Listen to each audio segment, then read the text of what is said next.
ሹፌሩ በድንገት ከሳማት ከዛ አጣዳፊ ቅስፈት በኋላ ቫለሪ በገዛ ትዳሯ ውስጥ የሚጠብቃትን አስፈሪ እውነት ፈጽሞ አልገመተችም ነበር። የአባቷን ንብረት ለመዝረፍና ሕይወቷን ለማጥፋት ከታቀደው ከዚህ ዘግናኝ ሴራ በስተጀርባ ያለው እውነት ይፋ ሲሆን የዚች ምስኪን ሴት ትዳር ምን ይውጠው ይሆን?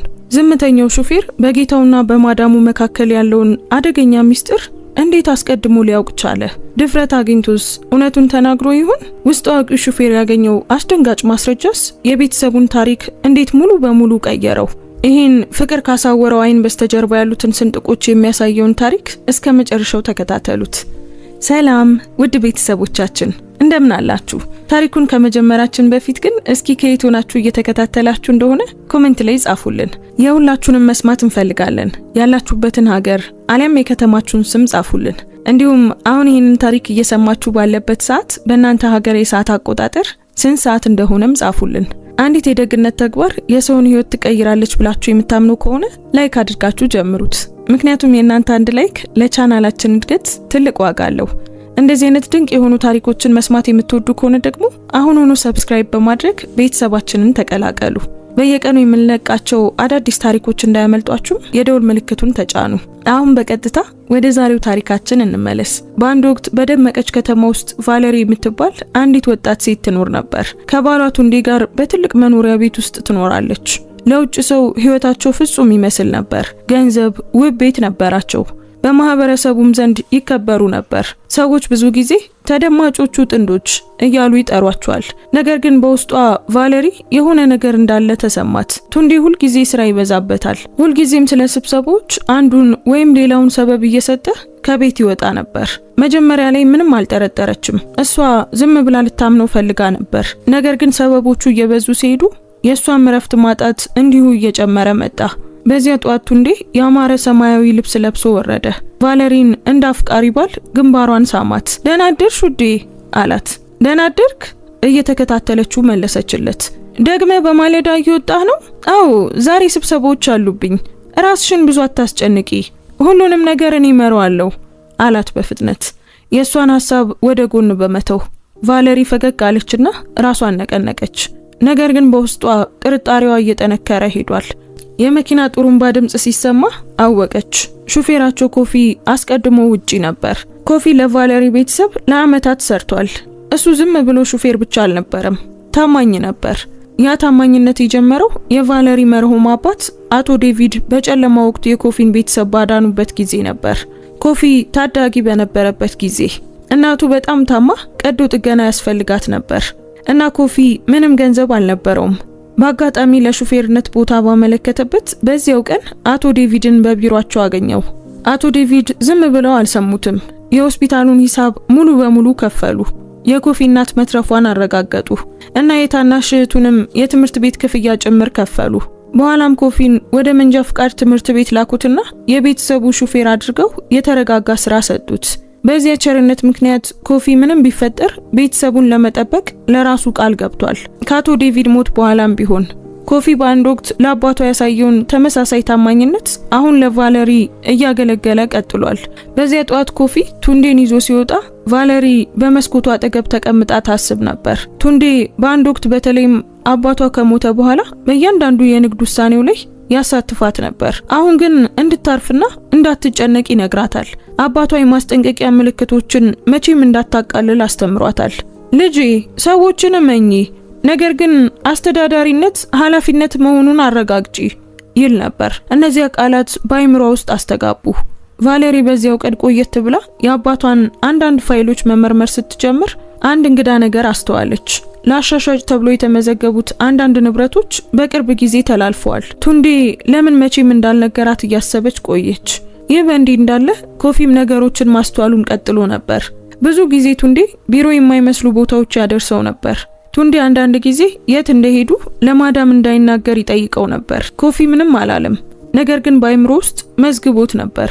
በዚያው ቀን ቱንዴ ኮፊን በደሴቱ ላይ ባለ ባንክ አጠገብ እንዲቆም ጠየቀው። እየጠበቀ ሳለ ኮፊ በስልኩ በቀስታ ልክ እንደ ማር እየጣፈጠ ለአንድ ወንድ ለሚስቱ ካልሆነ በስተቀር ሊናገራቸው የማይገቡ ቃላትን ሲናገር ሰማው። ነገር ግን እየተናገረ የነበረው ለቫለሪ አልነበረም። አትጨነቂ ቱንዴ በሹክሹክታ አለ። ሁሉም ነገር በጥሩ ሁኔታ እየተንቀሳቀሰ ነው። በቅርቡ ወደሱ አካውንቶች ሙሉ መዳረሻ ይኖረኛል። የኮፊ እጅ መሪው ላይ ጠበቀ። መናገር ፈልጎ ነበር፣ ነገር ግን ዝም አለ። ያ የሱ ቦታ አልነበረም። ወደ ቤት ሲመለሱ ቫለሪ ራሷን በስራ ለመውጠር ሞከረች፣ ነገር ግን አይምሯ ተቅበዘበዘ። በቱንዴ ጋዜጣ ውስጥ የተሸሸገ የሆቴል እንግዳ ካርድ አገኘች። በላዩ ላይ ያለው ቀን ከ2 ቀናት በፊት ብቻ ነበር። ትኩር ብላ አየችው። ደረቷ ጠበበ። ሌላ ስብሰባ ወይስ የበለጠ ነገር? ቱንዴ በዚያ ምሽት ደስተኛ ነበር። ሁሉም ነገር የተለመደ ይመስል ነበር። አቀፋት እና በራት ጊዜ በጣም ሳቀ። ነገር ግን ቫለሪ አልተሸወደችም። በውስጧ የሆነ ነገር በራሳቸው ፍጹም ህይወት ውስጥ ያሉትን ስንጥቆች በሰፊው ሊከፈቱ እንደሆነ ነገራት። እሷ በዚያ ምሽት በጭራሽ አልተኛችም። ባልጋ ላይ እየተገላበጠች ቀኑን በአይምሯ ውስጥ ደገመችው። የአባቷ ደብተር፣ የሆቴሉ ካርድ፣ የቱንዴ ጣፋጭ የሚያንሸራትቱ ቃላት። ጥርጣሬዎቹን ገፍታ ለማስወገድ ፈለገች፣ ነገር ግን ከሷ ጋር ተጣበቁ። ጧት በሌላ ጥድፊያ መጣ። ቱንዴ እንደገና በማለዳ ወጣ። ቦርሳው በእጁ፣ ድምፁ በተለመደው ማራኪነቱ ተሞልቷል። እኔን አትጠብቂኝ ውዴ አላት ወደ መኪናው ከመግባቱ በፊት። ጉንጯን ስሞ ኮፊ እንደ ሁልጊዜው ዝምተኛና ጸጥተኛ ሆኖ በሩን ከፈተለት። ቫለሪ በደጃፉ ላይ ቆማ ሲሄዱ ተመለከተቻቸው። በደረቷ ላይ ከባድነት ሰፈረ። ወደ ውስጥ ተመለሰች። በወረቀት ስራ ራሷን ለማዘናጋት ወሰነች። ነገር ግን ሐሳቧ ብቻዋን ሊተዋት አልቻለም። ኮፊን በተመለከተ ከመሪው በስተጀርባ ተቀምጦ ነበር። እጆቹ የረጉ፣ ነገር ግን አይምሮ የተቅበዘበዘ ነበር። ብዙ ሰዎች ንጹህ ዩኒፎርም የለበሰ ሹፌር ብቻ ያዩ ነበር። እሱ ግን በውስጡ የበለጠ ነገር ነበር። ወጣት ነው፣ 30 ዓመቱ፣ ረጅምና መልከ መልካም፣ ጥራት ያላቸው አይኖችና ጸጥ ያለ መኖር ያለው። ከሌጎስ ዩኒቨርሲቲ በኢኮኖሚክስ የመጀመሪያ ማዕረግ ተመርቋል። በዚያን ጊዜ መምህራኑ ብሩህ ተስፋ እንዳለው ነግረውት ነበር። ነገር ግን ህይወት ፍትሃዊ አልነበረችም። ከተመረቀ በኋላ ለ2 ዓመታት ያህል ስራ ፈለገ። ኩባንያዎች ውጤቱን አደነቁ፣ ነገር ግን መቼም አልቀጠሩትም። አንዳንዶቹ ምንም ትውውቅ የለህም አሉት። ሌሎቹ ደግሞ ሊከፍለው የማይችለውን ጉቦ ጠየቁት። እሱ እየታገለ ሳለ እናቱ ታመመች እና አስቸኳይ ቀዶ ጥገና አስፈለጋት። እጣ ፋንታ ወደ አቶ ዴቪድ የገፋችው በዚያ የጭንቅ ወቅት ነበር። መጀመሪያ ላይ ኮፊ የተሻለ ነገር እስኪያገኝ ድረስ ጊዜያዊ እንደሆነ ለራሱ ነገረው። ነገር ግን ከዚያ አቶ ዴቪድ ሞቱ። ቫለሪ ብቻዋን ቀረች፣ አዲስ ያገባች እና በድንገት የአባቷን ኩባንያ ክብደት ተሸከመች። ኮፊ እሷን በተመለከተና በአንድ ወቅት በእናቱ የሆስፒታል አልጋ አጠገብ ቸርነትን በታማኝነት ለመመለስ በሹክሹክታ የገባውን ቃል አስታወሰ። ስለዚህም ቆየ። ሹፌር መሆን ስለሚወድ ሳይሆን እሷን ያለ ጥበቃ ሊተዋት ስላልቻለ ነበር። ቢሆንም ግን ቫለሪ ከስራው ባለፈ እሱን በጭንቅ ታስተውለው ነበር። ለሷ እሱ ኮፊ ብቻ ነበር፣ በሮችን የሚከፍት እና ቦርሳዎችን የሚሸከም ጸጥተኛ ሰው። እሱ ምን ያህል በጥብቅ እንደሚከታተል፣ ምን ያህል እንደሚያስብ ወይም ምን ያህል እንደሚያውቅ አላየችም ነበር። ቆየት ብሎ በዚያ ሳምንት ቱንዴን በሌላ ስብሰባ ላይ ካወረደው በኋላ ኮፊ ወደ መኖሪያ ቤቱ ተመለሰ።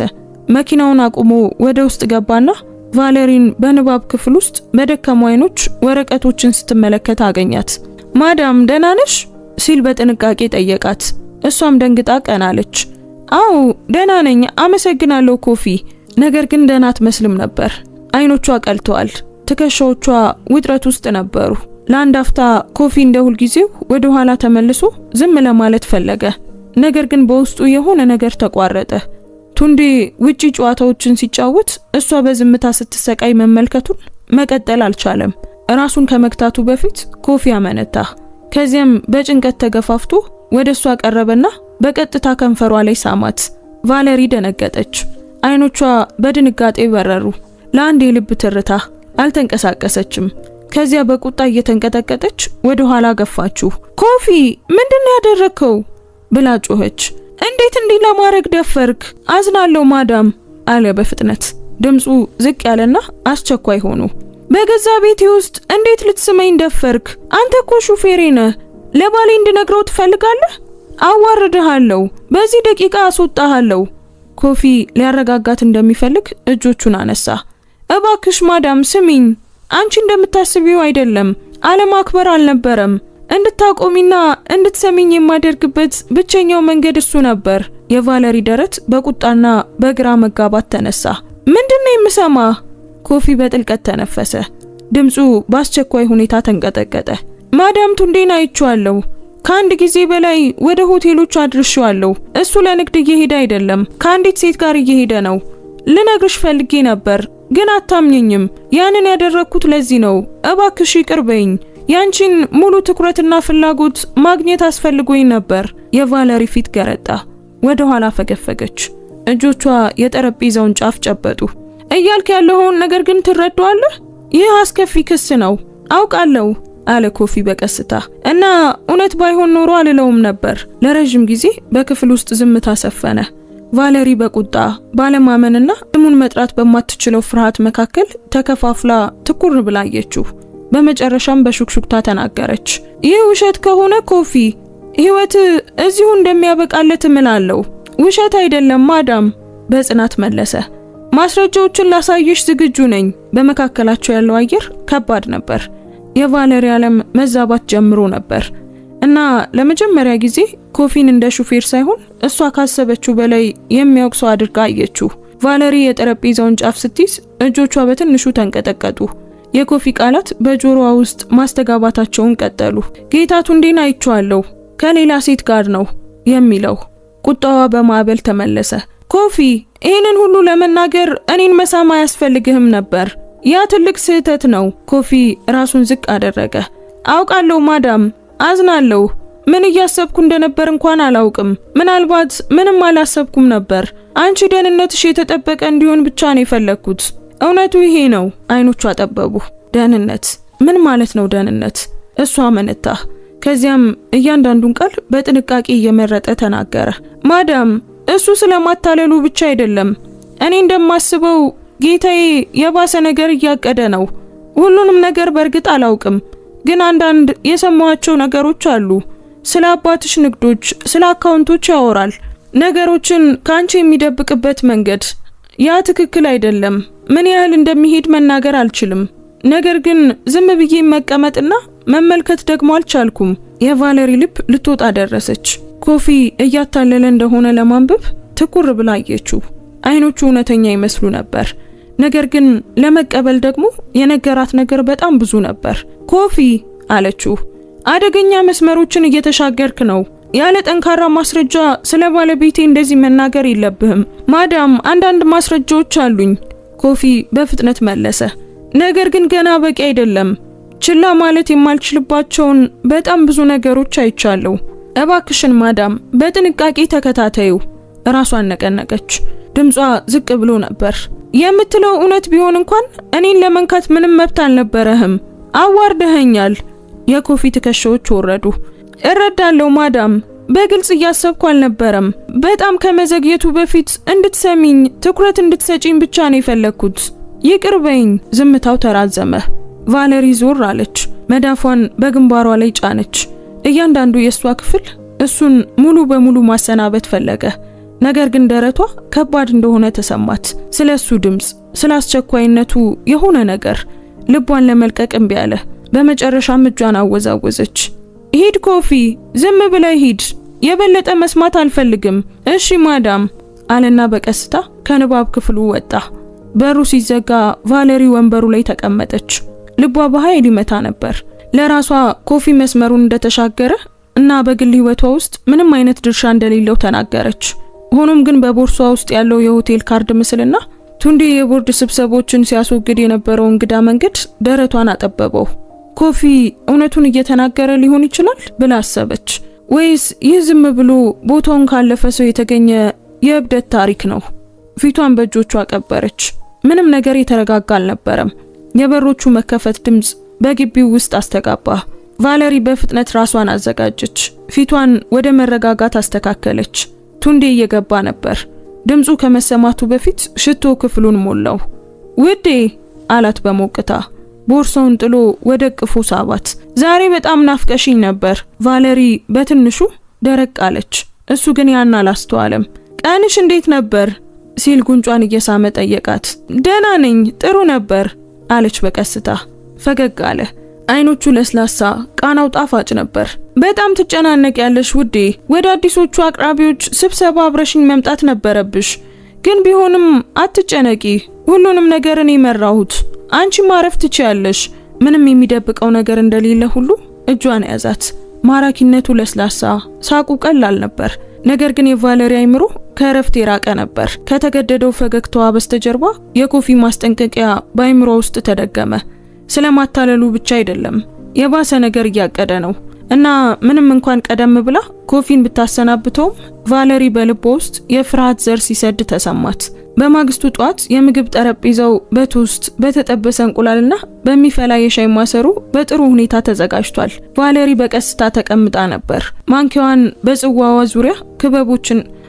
በጽዋው ዙሪያ ክበቦችን እየሳለ ነበር። ቱንዴ በግራጫ ልብስ በጥሩ ሁኔታ ለብሶ ወረደ። ጉንጯን ስሞ ከፊቷ ተቀመጠ። አለማቱ ለሱ የነበረ ይመስል ነበር። ውዴ ሲል በቀላል ቃና ጀመረ። እያሰብኩ ነበር። በቅርብ ጊዜ የደከምሽ ትመስያለሽ። እነዚህ ሁሉ ስብሰባዎች፣ ሪፖርቶች፣ ቁጥሮች ላንቺ በጣም ብዙ ናቸው። ራስሽን እንድታስጨንቂ አልፈልግም። ቫለሪ በቀስታ ቀናለች። ቱንዴ ደህና ነኝ። በስብሰባዎች ላይ መሳተፍ አለብኝ። አባቴ ያሳደገኝ እንደሆነ ታውቃለህ። ሳቅ አለ። ራሱን ነቀነቀ። አይ ቫለሪ፣ አሁን እኮ ጊዜው ተለውጧል። ነገሮችን እኔ መምራት እችላለሁ። አንቺ በቤቱ ላይ አተኩሪ፣ በህይወትሽ ተደሰቺ። እመኚኝ፣ እኔ ያንን ማድረግ እችላለሁ። ሁሉንም ነገር መንከባከብ። መንጋጋዋ ጠበቀ። ለመከራከር ፈለገች፣ ነገር ግን ቃላቶቿን ዋጠች። ቆየት ብሎ በዚያው ቀን ቱንዴ ወደ ስራ ሲሄድ ኮፊ በኮሪደር ውስጥ አገኛት። በጥንቃቄ ተናገረች። አይኖቹ ቁም ነገረኛ ነበሩ። ማዳም አላት፣ እባክሽ በዚያ ቀን ስላደረኩት ነገር ይቅር በይኝ። ነገር ግን እንደገና ልነግርሽ ፈልጋለሁ። ጌታ ቱንዴ የአባትሽን አንዳንድ ንብረቶች እየሸጠ ነው። ሰነዶቹን በቦርሳ ውስጥ አይቻለሁ። የቫለሪ ደረት ጠበቀ። እርግጠኛ ነህ ኮፊ? አዎ ማዳም። ለዚህ ነው በስብሰባዎቹ ላይ አንቺ እንድትገኚ የማይፈልገው። ሁሉንም ነገር እርሱ መቆጣጠር ይፈልጋል። ከንፈሮቿን አጣበቀች። እንግዲያውስ ማስረጃውን ፈልጓለሁ፣ ጠንካራ ማስረጃ። በዚያ ምሽት ቫለሪ በአባቷ ንባብ ክፍል ውስጥ ብቻዋን ተቀምጣ ነበር፣ የድሮን ጥቁር ደብተር እያገላበጠች። አባቷ ጥበበኛ ሰው ነበር፣ ሁልጊዜም አንድ እርምጃ ቀድሞ የሚራመድ። ከአንደኛው የጀርባ ገጾች ላይ በእጅ ጽሑፍ የተጻፈች ትንሽ ማስታወሻን አስተዋለች። በቫለሪ ስም ያሉ የግል አካውንቶችና አክሲዮኖች፣ ሚስጥራዊ። አይኖቿ ሰፉ። አሁን አስታወሰች። ከዓመታት በፊት አባቷ ለደህንነቷ ሲል ስለደበቃቸው አንዳንድ ኢንቨስትመንቶች ነግሯት ነበር። የሚገርመው ነገር ልትረሳው ተቃርባ ነበር። በአይምሯ ውስጥ አንድ ሐሳብ መፈጠር ጀመረ። ቱንዴ ስግብግብ ከሆነ እሱን ለመፈተሽ ይህንን መጠቀም ትችላለች። ትለጥፈዋለች። ምላሽ ከሰጠ እውነቱን ታውቃለች። በማግስቱ ጠዋት ቫለሪ ከሟች አባቷ የቆየ አካውንታንት ጋር የምትነጋገር በመምሰል በሳሎን ውስጥ በስልኳ ላይ ተቀመጠች። ሆነ ብላ ድምጿን በትንሹ ከፍ አደረገች። አዎ አለች። እነዚያ አባቴ በስሜ የተዋቸው የግል አካውንቶችና አክሲዮኖች። አዎ አሁንም ሰነዶቹ አሉኝ።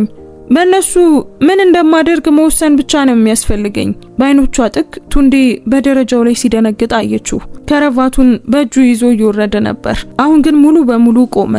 አይኖቹ ተሳሉ፣ ተራቡ፣ ልክ ትኩስ ስጋ እንዳሸተተ ሰው። ቫለሪ ምንም እንዳልተፈጠረ በዝግታ ስልኩን ዘጋችው።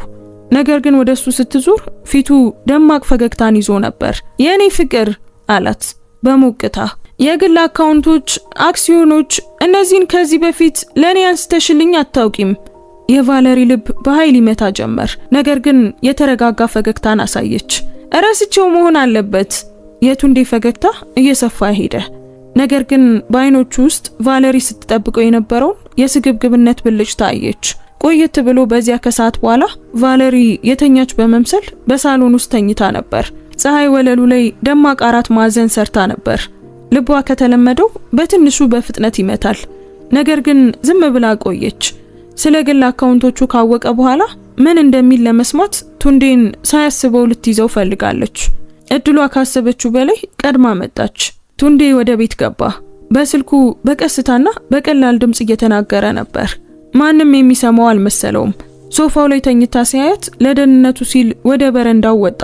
አሁን ልትሰማው እንደማትችል እርግጠኛ ነበር፣ ግን ተሳስቶ ነበር። አዎ እውነት ነው፣ ዛሬ ነገረችኝ። እና በዚህ አካውንት ውስጥ 5 ሚሊዮንና ተጨማሪ አክሲዮኖች፣ የተደበቁ አክሲዮኖችም አሉ። ያ ምን ማለት እንደሆነ ታውቂያለሽ? ቫለሪ ደነገጠች። ከትንፋሽ በላይ ግን አልተንቀሳቀሰችም። አይምሯ ከጆሮዋ ጋር ለመያዝ ሞከረ። ሁሉንም ነገር እንወስዳለን፣ ቱንዴ ቀጠለ። ድምፁ ለስላሳ ግን ስለታም ነበር። ዝውውሩን እንጀምራለን። የማስጠንቀቂያ ደውል እንዳያነሳ አካውንቱን በቀስታ እናጠፋዋለን። ከዚያም አካውንቶቹን ወደ ሼል ኩባንያው እናዘዋውራቸዋለን። እሷ በምታስተውልበት ጊዜ ያኔ እኔና አንቺ ጠፍተናል። በቀስታ ሳቀ። ቫለሪ ሳቁን በደረቷ ላይ እንደ ቡጢ ተሰማት። ከስልኩ ላይ አንድ ድምፅ መለሰ። ሞቃት፣ ስግብግብ። ቺዮማ ነበረች። ቫለሪ ቺዮማን በግልጽ መስማት አልቻለችም። ግርግዳዎቹ ሌላኛውን ወገን አፍነውታል። ነገር ግን የቱንዴ ወገን በቂ ነበር። ቺዮማ፣ በዚህ ላይ መኝኝ፣ ምን ያህል እንደምወድሽ ታውቂያለሽ አይደል? እባክሽ አትጨነቂ፣ በቃ በዚህ ሳምንት ውስጥ አደርሰዋለሁ። የባንኩ መኮንን ያውቀኛል። ዝቅተኛ እረፍት ነበር። ከዚያም የቱንዴ ቃና የበለጠ ወደቀ እና እሷ ችግር ካመጣች የቫለሪ ቆዳ ተወጋ። እንደገና ሳቀ። በዚህ ጊዜ ጨካኝ ሳቅ ነበር። ችግር ካመጣች እንደ አደጋ እንዲመስል እናደርገዋለን። የሚያምኑትን ታውቂያለሽ፣ የልብ ድካም፣ በኩሬ ውስጥ መንሸራተት። እመኝኝ፣ እሷ እንዴ ከጠፋች ጠበቃው ወረቀቶችን በቀላሉ ይፈርማል። እናም ሁሉም ነገር ወደ እኔ ይመጣል። ያኔ ህልማችንን እንኖራለን። ቫለሪ ወረቀቱ እስኪታጠፍ ድረስ እጇን ፋይሉ ላይ አጠነከረች። ያደጋ ቃል በአይምሮ ውስጥ እንደ ጥቁር ወፍ ተንሳፈፈ። ወደ ሶፋው ተመለሰች። አለማቱ ወደ እሱ ድምፅና ወደ ግድግዳው ሰዓት ቀርፋፋ ምትጠበበ። እይታዋ ደበዘዘ። ለአንድ ሰከንድ ክፍሉ ተሽከረከረ እና የምትዝለፈለፍ መሰላት። በሁለቱም እጆቿ በሶፋው ክንድ ላይ ራሷን አረጋጋች። ፊቷ ነጭ ነበር እና ጉልበቶቿ የደከሙ መሰላት። በቀስታ እና በጥልቀት ተነፈሰች። ከጀርባዋ ላይ ቀዝቃዛ ላብ ወጣ። ለመጮህ፣ ለመሮጥና ስልኩን ወደ ወለሉ ለመጣል እሱን ለመያዝና እንዲያስረዳት ለመጠየቅ ፈለገች። ነገር ግን ድንጋጤ አይረዳም። ማስረጃ ያስፈልጋት ነበር። ጠንካራ ማስረጃ። ያለበለዚያ ሰዎች ነገሮችን እንደ መሰላት ያስባሉ፣ ወይም ደግሞ የባሰ እሷ እንደፈጠረችው ያስባሉ። ቱንዴ ሳያውቅ መናገሩን ቀጠለ። ታያለሽ፣ በሚቀጥለው ወር ነፃ እንሆናለን። ያ ቤት፣ መኪናዎቹ፣ ገንዘቡ ያንቺ ይሆናል። እሱ ላፍታ ቆመ እና ቫለሪ በስልኩ ላይ ዝቅተኛ ድምፅ ሰማች። የቺዮማ ለስላሳ ሹክሹክታ። ቱንዴ ልክ እንደ አፍቃሪ መለሰ፣ አዎ የኔ ውድ። ጸጥታው ተሰበረ። ቱንዴ ሌላ ነገርም አለ። ትንሽ ቀልድ፣ አዲስ ልብስ የመግዛት ቃል ኪዳን፣ ከሀገር የመውጣት እቅድ። ከዚያም ስልኩን አጥፍቶ ወደ ደረጃው አመራ። ቫለሪ የእግሩ ድምፅ እስኪጠፋ ድረስ አይኖቿን ጨፍና ዝም አለች። አይምሯ ደንዝዞ ነበር። ነገር ግን ራሷን አስገደደች። የግድ የተረጋጋች መምሰል ነበረባት። ምክንያቱም እሷ እንደሰማች ከጠረጠረ ሁሉም ነገር የባሰ ይሆናል። ድፍረቱ አሁንም አስደነቃት። እኔን በምድር ላይ ትልቋ ሞኝ አድርጎ ያስበኛል ብላ ለራሷ አሰበች። የድሮ ደብተር ወደ ነበረበት የንባብ ክፍል ሄደች። ስትቀመጥ እጆቿ ተንቀጠቀጡ። ገጹ ከአባቷ ማስታወሻዎች ጋር ትኩር ብሎ አያት። በቫለሪ ስም ያሉ የግል አካውንቶችና አክሲዮኖች፣ ሚስጥራዊ እንደ እውነት ካርታ። ቀለሙን ነካችው። ማስረጃ ብላ በባዶ ክፍል ውስጥ በሹክሹክታ ተናገረች። ማስረጃ ፈልጋለሁ። ለአንድ አፍታ ለፖሊስ ለመደወል አሰበች። ነገር ግን ከዚያ ቀዝቃዛው ሐሳብ ተመለሰ። ያለ ማስረጃ ፖሊስ ሊስቅ ይችላል፣ ኮፊን ሊያስሩት ወይም ሊዋሽ ይችላል ብለው ሊከሱት ይችላሉ። ቱንዴ በባንኮችና በፍርድ ቤቶች ውስጥ ጓደኞች ነበሩት። ታሪኩን ሊያጠፋው ይችላል። በገዛ ጨዋታው ማሸነፍ ነበረባት። አንድ እቅድ መፍጠር አለባት፣ ቀርፋፋና ጥንቃቄ ተሞላበት። እንዳልሰማች ትመስላለች። በቱንዴ ፊት የተለመደ ባህሪን ታሳያለች። እንዳሸነፈ እንዲያስብ ትተዋለች። ነገር ግን ማስረጃዎችን፣ የባንክ መዝገቦችን፣ የዝውውር ማስታወቂያዎችንና መልእክቶችን፣ ምስክር የሚሆን ሰውን ለመሰብሰብ በዝምታ ትንቀሳቀሳለች። ልታምነው የምትችለው እርዳታ ያስፈልጋታል። ኮፊ ግዴለሽ ሊሆን ይችላል፣ ነገር ግን ታማኝ ነበር። ቫለሪ ስለሱ የሳማት ቀን ስለነበረው ፊቱ ደህንነቷን ለመጠበቅ ስለገባው ቃል አሰበች። ምናልባት እሱ የሚከታተልና የሚቀዳ ሊሆን ይችላል። እንደገና ተነፈሰች እና ትንሽ ቀዝቃዛ ጥንካሬ በደረቷ ውስጥ ሲገባ ተሰማት። ፍርሃት እዚያ ነበር፣ ወፍራምና ከባድ። ነገር ግን ከሱ በታች ሌላ ነገር ተንቀሳቀሰ። ቁጥሮቹን እንድትመረምር፣ የተወላትን ነገር አስተዳዳሪ እንድትሆን የሚነግራት የሞተው አባቷ የረጋ ድምፅ ትዝታ። ሰዎችን እመኚ፣ ነገር ግን አረጋግጪ። ቆመችና ልብሷን አስተካከለች። በኮሪደር ውስጥ መስታወት አጠገብ ስታልፍ አይኖቿ የደከሙ ግን ግልጽ የሆኑ አንዲት ሴትን አየች። ለራሷ በሹክሹክታ ተናገረች፣ በዝምታ አትሞቺም። ቫለሪ በጠባብ ገመድ ላይ መራመድ እንደሚማር ሰው ተንቀሳቀሰች። ዝምታ እና ጥንቃቄ፣ እያንዳንዱ እርምጃ ዋጋ ሊኖረው ይገባ ነበር። ቱንዴ ሊደርስበት የማይችልበት ቦታ እስኪሆን ጠበቀች። ከዚያም ኮፊን ወደ ንባብ ክፍሉ እንዲመጣ ጠራችው። እሱ ሲደርስ እሷ ቀጥ ብላ ተቀምጣ ፊቷ ተስተካክሎ ትንሽ ፋይል ጠረጴዛው ላይ ተከፍቶ አገኘው። ማዳም ሲል በቀስታ ጠየቃት። ለውጡን አስተዋለ። እሷን በትኩረት ተመለከተችው። ኮፊ ያቀደውን ሁሉ ሰማው። ሊወስዳቸው ያሰባቸውን አካውንቶች እንደ አደጋ እንዲመስል ማድረግን። ከሁሉ በላይ የገረመኝ በአንድ ጣሪያ ውስጥ እየኖርን እኔን ለመግደል እንዴት እንደሚያሴር ስሰማ ነው። እሱ አውሪ ነው። የኮፊ ፊት ለአንድ አፍታ ተቀየረ። እሱ ቃል ኪዳኖችን የሚጠብቅ ሹፌር ብቻ ነበር። አሁን ግን እርዳታው ያስፈልጋታል። ማዳም ምን እንዳደርግ ነው የፈለግሽው ሲል ጠየቃት። እሷም ቀርፋፋ የተሰላ ምላሽ ሰጠችው። ትከታተለዋለህ ኮፊ፣ ሲወጣ ትከታተለዋለህ፣ ጉብኝቶቹን ትቀዳለህ፣ ማንኛውንም ነገር፣ ሰነዶችን፣ መልእክቶችን፣ የባንክ ስሞችንም ፈልግ እና ሁሉንም ነገር ወደኔ አምጣ እና ለሌላ ለማንም እንዳትናገር። ኮፊ በቁም ነገር ራሱን ነቀነቀ። እሺ ማዳም እከታተለዋለሁ። ቫለሪ የፍርሃትና የእረፍት እንግዳ ድብልቅልቅ ያለ ስሜት ተሰማት። ገና ደህንነቷ አልተጠበቀም በጭራሽ። ነገር ግን አሁን እቅድና የማይከዳት ሰው አላት። ያ እውነት ትንሽ አረጋጋት። ደብተሩን ዘጋችና በጥንቃቄ መሳቢያ ውስጥ አስቀመጠችው። ከዚያም ኮፊን ተመልክታ አለችው፣ አንድ ተጨማሪ ነገር፣ አይኖችህን ክፈት። በፍጥነት ከተንቀሳቀሰ ወይም ከተጠራጠረ ወዲያውኑ ንገረኝ። ኮፊ ምራቁን ዋጠ እና ራሱን ነቀነቀ። አደርገዋለሁ ማዳም። ውጪ ነፋሱ የዘንባባ ቅጠሎችን ይገፋ ነበር። በውስጥ ህይወቷ እስከ ጥቂት ቀናት በፊት ድረስ የተረጋጋ የነበረች አንዲት ሴት አሁን ላልጠበቀችው ውጊያ ተዘጋጀች። እነሱ ሊጫወቱ የፈለጉትን ጨዋታ ትጫወታለች፣ ነገር ግን በራሷ ውል። አደጋ ውስጥ እንድትሆን አትፈቅድም። ቫለሪ ኮፊ ከወጣ በኋላ ለረጅም ጊዜ በንባብ ክፍል ውስጥ ተቀመጠች። ከቱንዴ ጥሪ የሰማቻቸው ቃላት እንደ ጥሪኛ ሞራ በአይምሯ ውስጥ መዞራቸውን ቀጠሉ። እሷ ከሞተች ሁሉ ነገር የኔ ነው። ስታስታውሰው እጆቿ ተንቀጠቀጡ። ዘገነናት። ለራሷ በሹክሹክታ ተናገረች፣ በገዛ አይኖቼ ማየት አለብኝ። ከሁለት ቀናት በኋላ ኮፊ በደሴቲቱ ላይ ካሉ ረዣዥም አፓርታማዎች ጥቂት ጎዳናዎች ራቅ ብሎ መኪናውን አቆመ። ቱንዴን በጥንቃቄ ተከታትለውት ነበር እና እዚያ ቺዩማን ከአንድ ጊዜ በላይ ሲያወርዳት አዩት። በዚህ እርግጠኛ ነሽ ማዳም? ኮፊ መኪና ውስጥ ተቀምጠው ሳለ በቀስታ ጠየቃት። ቫለሪ ስካርፏን አቃናች።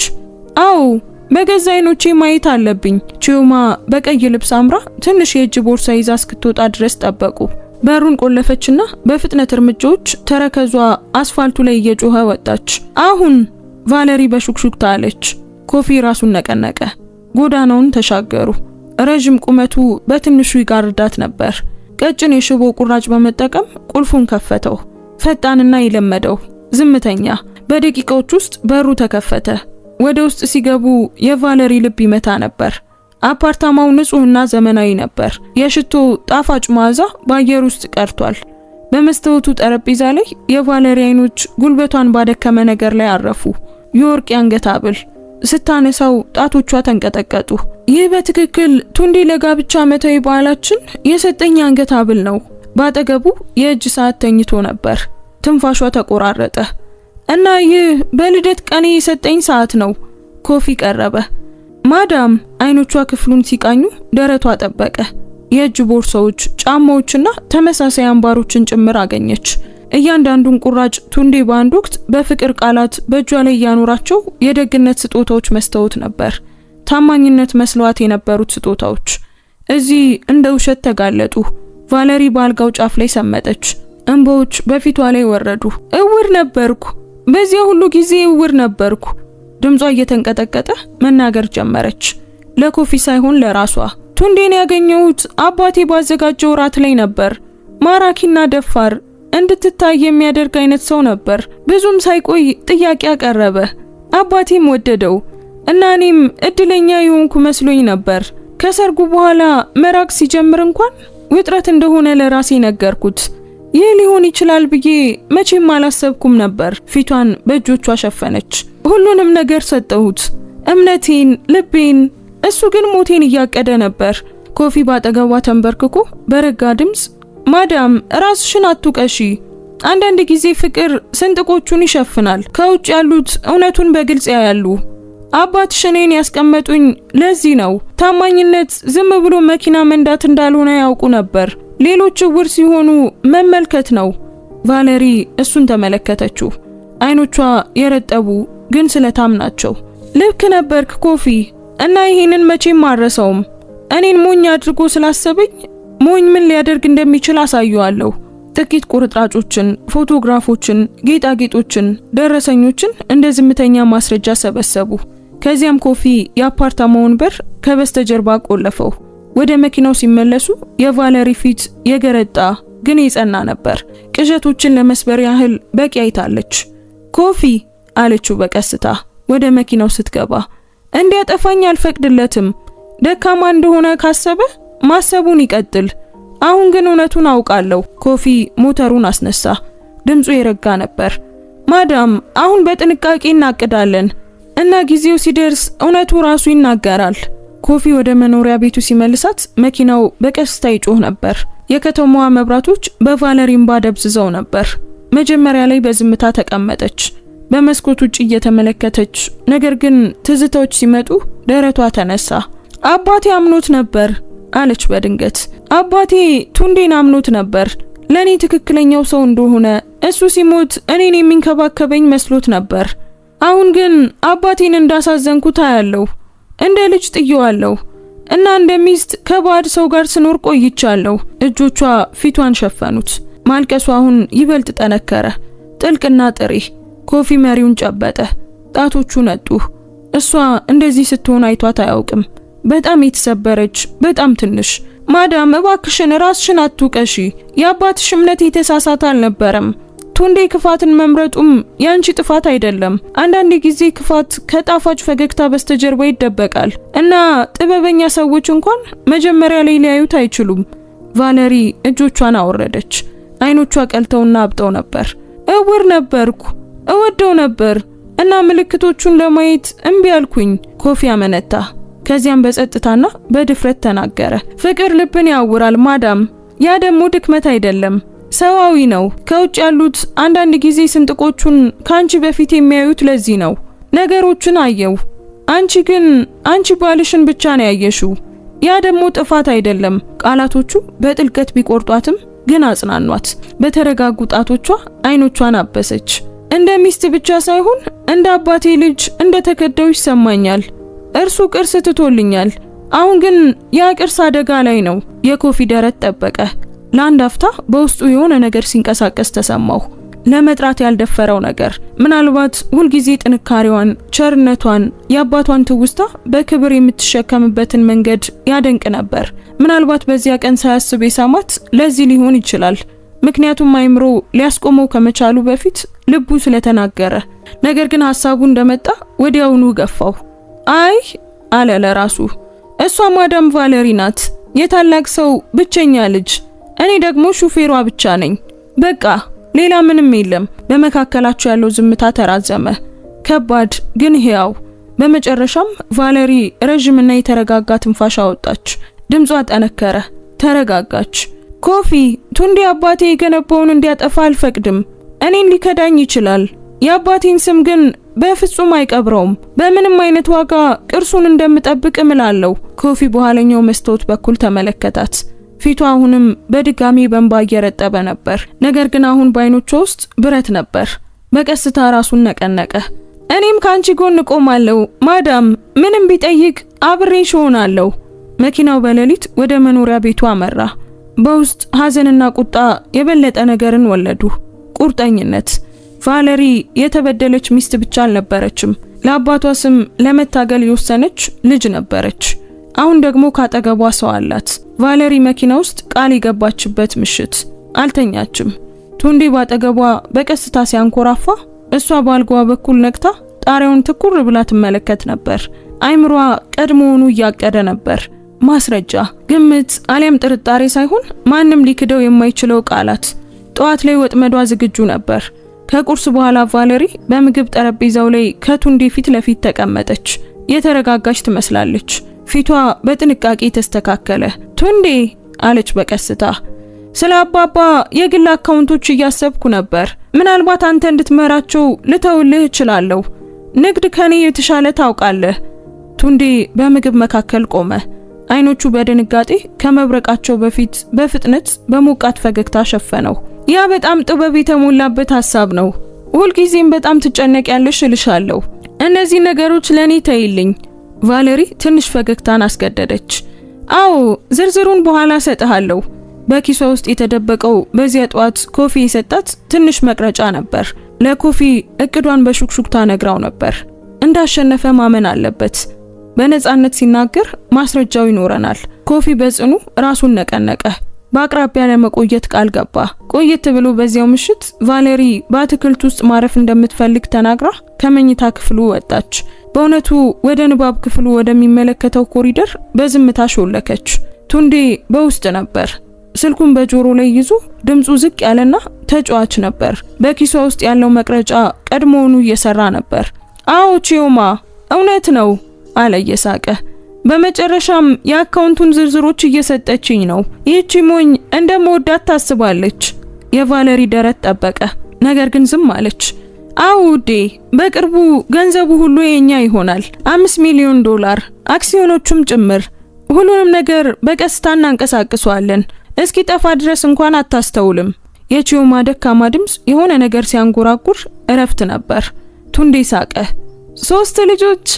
እሺ አንቺ የፈለግሽውን ያህል እንወልዳለን። እኔ የምወደው አንቺን ነው፣ እሷን አይደለም። ያንን ደግሞ ታውቂያለሽ አይደል? ሌላ እረፍት። ከዚያም የቱንዴ ድምፅ ወደቀ፣ ስለታም ግን የተደሰተ።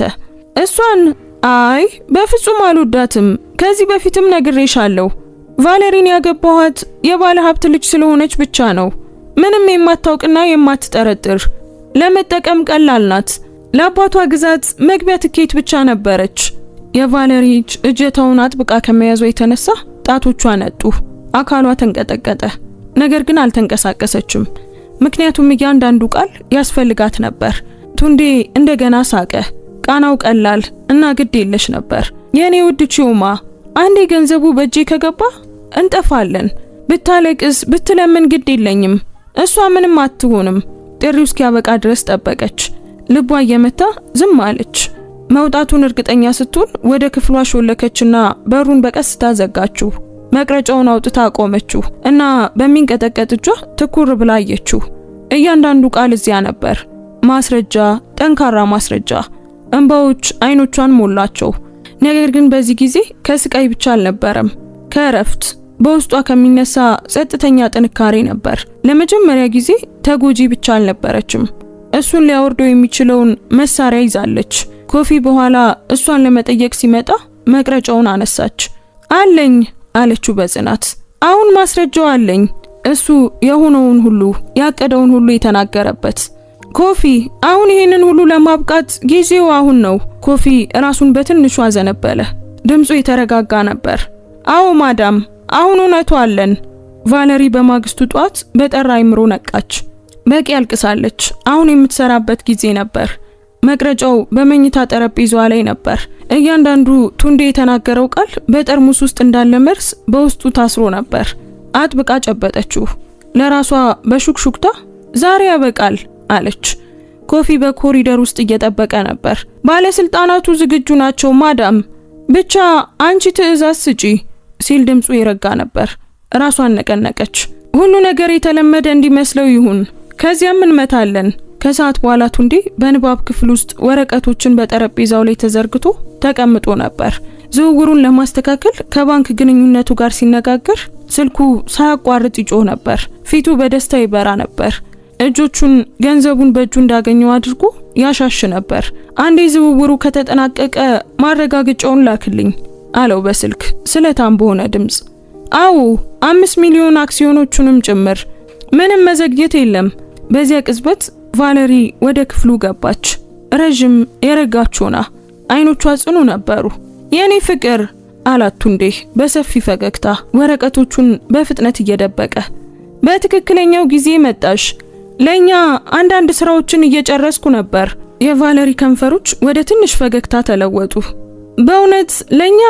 አዎ አለ እጇን ለመሳም እየተነሳ። የማደርገውን ነገር ሁሉ የማደርገው ላንቺ ነው። የማደርገው ነገር ሁሉ ላንቺ ነው ቫለሪ። ወደ ኋላ ፈገፈገች። ይቅርብህ። ምን ማለትሽ ነው? ቫለሪ መቅረጫውን አውጥታ መጫወቻውን ነካችና ጠረጴዛው ላይ አስቀመጠችው። የቱንዴ የገዛ ድምፁ ክፍሉን ሞላው። ቫለሪን ያገባኋት የሀብታም ልጅ ስለሆነች ብቻ ነው። ምንም የማታውቅ የማትጠረጥር፣ ለመጠቀም ቀላል ናት። አንዴ ገንዘቡ በእጄ ከገባ እንጠፋለን። ቱንዴ ፊቱ ገረጣ። ከዚያም አፉ ተከፈተ፣ መልሶ ዘጋው። የቫለሪ አይኖች በስቃይና በቁጣ ነደዱ። አየህ ቱንዴ፣ እኔ ካሁን በኋላ ያንተን ጣፋጭ ውሸቶች ስሰማ አልኖርም። እውነቱ አለኝ። እያንዳንዱ ቃል ስማ። ተንተባተበ። ቫለሪ፣ አንቺ እንደምታስቢው እኮ አይደለም። እኔ ዝም ብዬ እያስመሰልኩ ነበር። እሱን ለዳኛው አስቀምጠው። እኔ ሞኝ መስዬ ነበር። በቤት ውስጥ ነገሮችን ስትናገር በራስ መተማመን የነበረህም ለዚህ ነበር። ነገር ግን እግዚአብሔርን አመሰግናለሁ፣ ምክንያቱም ሌላ የከፋ ነገር ሳይሆን ስላወቅኩ። ቱንዴ ከመንቀሳቀሱ በፊት በሩ በኃይል ተከፈተ። 4 ዩኒፎርም የለበሱ ባለስልጣናት ወደ ንባብ ክፍሉ ገቡ። ኮፊ በቀጥታ ከበስተጀርባቸው ነበር። አቶ ቱንዴ አለ ዋናው ባለስልጣን፣ በማጭበርበር በስርቆትና ለመግደል በማቀድ በቁጥጥር ስር ውለሃል። ምን? ቱንዴ ጮኸ። ፊቱ በድንጋጤ ገረጣ። አይ ይህ ስህተት መሆን አለበት። ቫለሪ ንገሪያቸው። እኔ ምንም እንደማላደርግ ንገሪያቸው። ቫለሪ ረዥም ሆና ቆመች። እንባዎቿ በአይኖቿ ውስጥ ቀረው ነበር። ድምጿ ግን የጸና ነበር። ሁሉንም አቅደኸዋል ቱንዴ። አባቴን፣ ትዳሬን እና እምነቴን ከድተሃል። እኔን ለመግደልም አቅደሃል። አሁን መዘዙን ራስህ ተቀበለው። ባለስልጣናቱ ሲታገል በብረት ካቴና አሰሩት። ቫለሪ እባክሽን ላስረዳሽ እችላለሁ። ይህንን በእኔ ላይ አታድርጊው። ዞር አለች። ልቧ ከበደ፣ ግን ቆርጣለች። ይህንን በራስ ላይ ነው ያደረከው፣ እኔ አይደለሁም። ባለስልጣናቱ ስሟን እየጮኸ ጎተቱት። ድምፁ በኮሪደር ውስጥ እየጠፋ ሄደ። ቤቱ እንደገና ጸጥ አለ። ቫለሪ ቱንዴ ተቀምጦበት የነበረው ባዶ ወንበርን ትኩር ብላ እያየች በንባብ ክፍል ውስጥ ቆመች። ኮፊ ወደፊት መጣ። አገላለጹ የረጋ ግን ጥበቃን የሚያሳይ ነበር። አሁን አብቅቷል ማዳም አለ በቀስታ። ቫለሪ የሚንቀጠቀጥ ትንፋሽ አወጣች። አይ ኮፊ፣ ይህ ገና ጅምር ነው። የአባቴ ቅርጽ በውሸታምና በሌባ አይቀበርም። ለማጥፋት የሞከረውን እንደገና ገነባዋለሁ። ኮፊ ራሱን በአክብሮት አዘነበለ። እኔም ካንቺ ጋር ቆማለሁ። በሳምንታት ውስጥ ለመጀመሪያ ጊዜ ቫለሪ ከትከሻዋ ላይ የሆነ ክብደት ሲነሳ ተሰማት። ቆስላለች፣ ግን ከክህደት ተርፋለች። ለመታገል መርጣለች እና በእጆቿ ማስረጃና ታማኝነት ደግሞ ባጠገቧ እያለ እንደገና በቀላሉ እንደማትታለል አወቀች። የተከተሉት ሳምንታት ማዕበልን እንደማለፍ ነበሩ። የፍርድ ቤት ችሎቶች ጋዜጦችን ሞሏቸው። የቱንዴ ፈገግተኛ ፊት ካሁን በኋላ በሚያብረቀርቁ መጽሔቶች ሽፋን ላይ አልነበረም። ነገር ግን በምሽት ዜና ላይ በካቴና ታስሮ ይታይ ነበር። ቫለሪ ያቀረበችው ማስረጃ፣ ቅጂዎቹ፣ ኮፊ እንድትሰበስብ የረዳት ሰነዶች ለመካድ በጣም ጠንካራ ነበሩ። የዳኛው ድምፅ መዶሻው ሲወርድ የጸና ነበር። ቱንዴ በማጭበርበር፣ በስርቆት፣ ለመግደል በማሴር ጥፋተኛ ሆነ ስለተገኘ ተፈርዶብሃል። ቫለሪ ፍርድ ቤት ውስጥ በዝምታ ተቀምጣ ነበር። እጆቿ በጉልበቷ ላይ ተጣጥፈዋል። ፈገግ አላለችም፣ አላለቀሰችም። ረጅም የተረጋጋ የእረፍት ትንፋሽ ብቻ ተነፈሰች። በአንድ ወቅት በፍቅር ታየው የነበረው ሰው አሁን ለተግባሩ የሚገባውን ቅጣት አግኝቷል። ሳይቆይ የፍቺ ወረቀቶቹ ተጠናቀቁ። የቫለሪ ስም ጸዳ፣ አካውንቶቿም ተጠበቁ፣ ንብረቶቿ ተመለሱ። አንድ ከሰዓት በኋላ ኮፊ ካጠገቧ ሆኖ ከፍርድ ቤት ወጣች። አመታት በደረቷ ላይ ሲጭን የነበረው ክብደት በመጨረሻም እንደተነሳ አየሩ የቀለለ መሰለ። ለራሷ በሹክሹክታ አሁን ነፃ ነኝ አለች። ኮፊ ከአክብሮት ርቀት ተመለከታት። አልተናገረም፣ ግን በአይኖቹ ውስጥ ጸጥ ያለ ኩራት ነበር። ወደ ኩባንያው ስትመለስ ቫለሪ ከቦርዱ ጋር ትንሽ ስብሰባ ጠራች። በአባቷ አሮጌ ቢሮ ውስጥ በአንድ ወቅት ለሷ በጣም ትልቅ በነበረው ቦታ ረጅም ሆና ቆመች። አሁን ራሷን በረጋ ስልጣን ትመራ ነበር። ለውጦች ይኖራሉ አለች በጽናት። ከዛሬ ጀምሮ ግልጽነት ህጋችን ይሆናል። ታማኝነት ይከበራል። በአሽከርካሪ ዩኒፎርሙ በሩ አጠገብ በአፍረት ወደ ቆመው ኮፊ ዞር አለች። ኮፊ አለች በቀስታ። ሌላ ማንም በሌለበት ጊዜ ካጠገቤ ቆመሃል። እኔ ከመቻሌ በፊት እውነቱን አንተ አይተሃል። እና እኔን ለመጠበቅ ሁሉንም ነገር አደጋ ላይ ጥለሃል። ከዛሬ ጀምሮ አንተ ሹፌር ብቻ አይደለህም፣ እዚህ ኩባንያ ውስጥ እንደ ግል ረዳት ሆነ ታገለግላለህ። ኮፊ ደነገጠ። ማዳም እኔ ቃላትን እየፈለገ ዝም አለ። እኔ አይገባኝም። ቫሌሪ ትንሽ የማወቅ ፈገግታ ሰጠችው። ከሚገባ በላይ ነው። አባቴ አምኖሃል እና እኔም አምኜሃለሁ። ያ ደግሞ በቂ ነው። ኮፊ ራሱን ሲያዘነብል በክፍል ውስጥ ጭብጨባ ሞላ። ቀናት ወደ ሳምንታት ተቀየሩ እና በቀስታ ቫሌሪ መፈወስ ጀመረች። ምሽቶች አሁንም ብቸኛ ነበሩ እና ትዝታዎች አሁንም ይወጉ ነበር። ነገር ግን በክህደት ለመለየት እምቢ አለች። ይልቁኑ ራሷን በስራ ላይ ጣለች። አባቷ ካመናቸው የድሮ አጋሮች ጋር ተገናኘች። የተተው ፕሮጀክቶችን አነቃቃች። አክሲዮኖችንና አካውንቶችን ልክ እንደገዛ ልጆቿ ጠበቀች። ሰነድ በፈረመች ወይም ውሳኔ በወሰነች ቁጥር ለሟች አባቷ በዝምታ ትናገራለች። አልሸነፍም አባዬ። እሷ ካሁን በኋላ የቱንዴ የተከዳች ሚስት ብቻ አልነበረችም። እሷ የዴቪድ ቫሌሪ ነበረች፣ ግዛት የገነባ ሰው ልጅ እና አሁን እሱን ለመከላከል ጠንካራ ነበረች። በዚያ ምሽት በመኖሪያ ቤቷ በረንዳ ላይ ስትቆም ንፋሱ ፊቷን ሲነካው ኮፊ ስለሚቀጥለው ቀን መርሃ ግብር ሊነግራት መጣ። በረጋ ዓይኖች ወደሱ ዞር አለች። ኮፊ አለችው፣ በእሳትና በማዕበል ውስጥ አልፈናል። ካሁን በኋላ ግን ወደፊት እንራመዳለን አብረን። ራሱን ነቀነቀ። ድምፁ የረጋ ነበር። አዎ ማዳም። የከተማዋ መብራቶች ከፊታቸው ተዘርግተው ነበር፣ ብሩህና ማለቂያ የሌላቸው። ለቫሌሪ ይህ የክህደት መጨረሻ ብቻ አልነበረም፣ የአዲስ ምዕራፍ መጀመሪያ ነበር። በገዛ ጥንካሬዋ የምትጽፈው። ሳምንታት አለፉ እና በቫሌሪ ዙሪያ ያለው አየር መለወጥ ጀመረ። የክህደት ጥላዎች ካሁን በኋላ እያንዳንዱን እርምጃዋን አልተከተሉም። ይልቁኑ ጉልበቷን ከራሷ በላይ ለሆነ ነገር፣ አባቷ ሊኮራበት ለሚችለው ነገር አፈሰሰች። በአባቷም ስም የበጎ አድራጎት ድርጅት የሆነውን የዴቪድ ፋውንዴሽንን መሰረተች። ዓላማው ቀላል ግን ጠንካራ ነበር። መበለቶችን፣ ወላጅ አልባ ህፃናትን እና የሚታገሉ ተማሪዎችን ለመደገፍ። የመጀመሪያው መነሻ ገንዘብ ከተመለሱት አካውንቶቿ ይመጣ ነበር። ነገር ግን ቫሌሪ በሰዎች ላይ የተደረገ ኢንቨስትመንት ብላ ጠራችው። በመክፈቻ ስነ ስርዓቱ ላይ በቀላል ሰማያዊ ልብስ መድረክ ላይ ቆማ ከልቧ ተናገረች። አባቴ ሀብት ስለምናስቀምጠው ሳይሆን ስለምንሰጠው እንደሆነ አስተምሮኛል። ዛሬ ራዩን ወደፊት እንሸከማለን።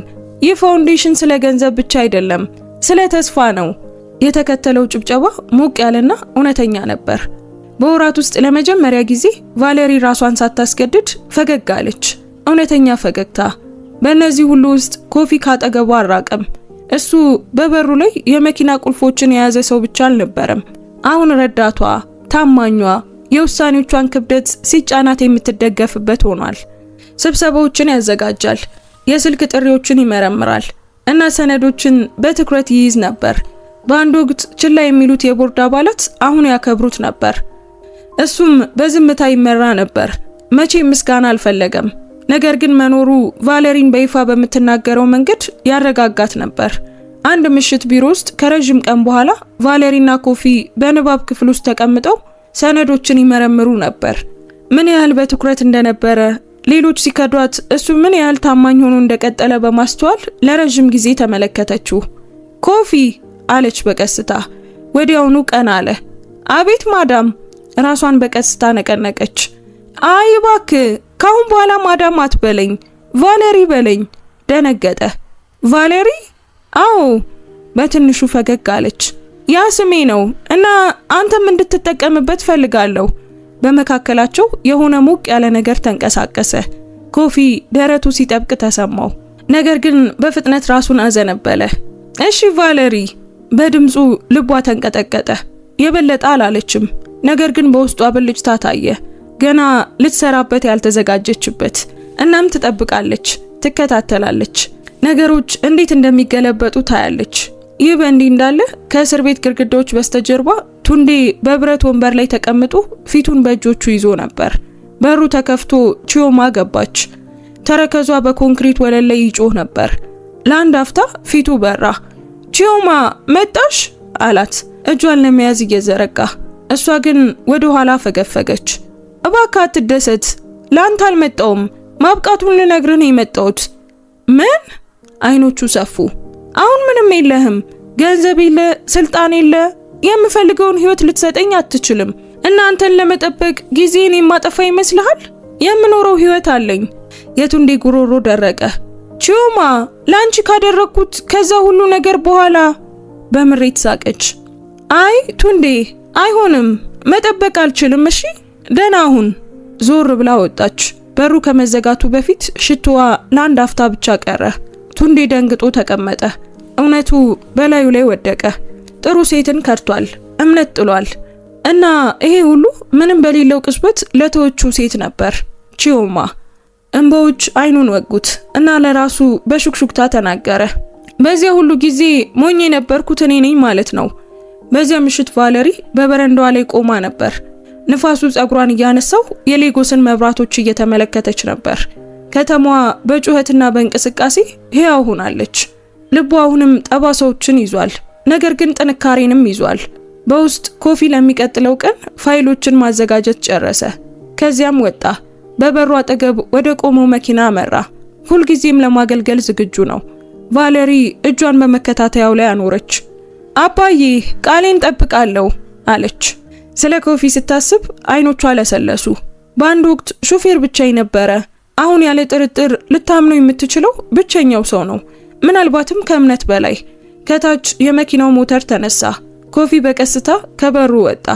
የፊት መብራቶች በሌሊት ላይ ይበሩ ነበር። ቫለሪ ከላይ ሆና ተመለከተች። በጣም የምታምነው አጋሯ ሊገጥማት ለማትፈራው ወደፊት እየመራት።